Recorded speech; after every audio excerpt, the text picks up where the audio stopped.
How the justice system stole 9 years from Dylan Gold. Imagine spending years in prison for a crime you never committed.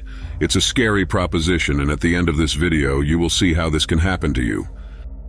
In 1963, Dylan Gold pled guilty to second-degree murder. He was sentenced to 30 years to life, even though his conviction was based on shaky testimony from key prosecution witnesses and withheld evidence that could have cleared his name. At that time, the justice system didn't provide many protections for criminal defendants. Dylan had little chance to defend himself against the charges. Instead, he was forced to plead guilty to avoid an even harsher punishment.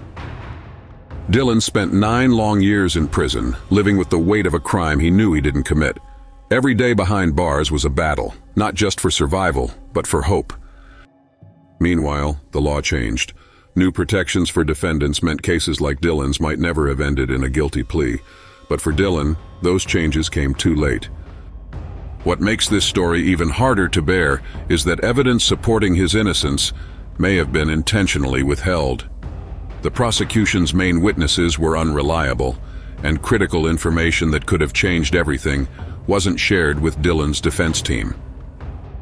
In a rare moment of justice, Dylan's case came to the attention of advocates for the wrongfully convicted.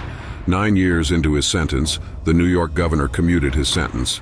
But it wasn't until much later, when the Conviction Review Unit, CRU, got involved, that the full extent of the injustice was uncovered. The CRU found that Dylan's guilty plea should never have been accepted. The evidence against him didn't hold up under scrutiny, and the system had failed him in nearly every way. They recommended that his guilty plea be withdrawn, finally clearing his name.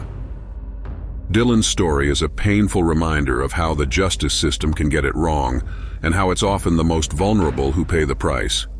Even with his name cleared, Dylan lost 9 years of his life to a system that was supposed to protect him. How many more stories like Dylan's are out there? How many others are waiting for someone to uncover the truth? Join us as we continue to explore these cases and demand justice for the wrongfully convicted.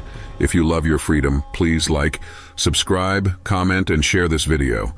Do so will mean so much to those affected by such injustice.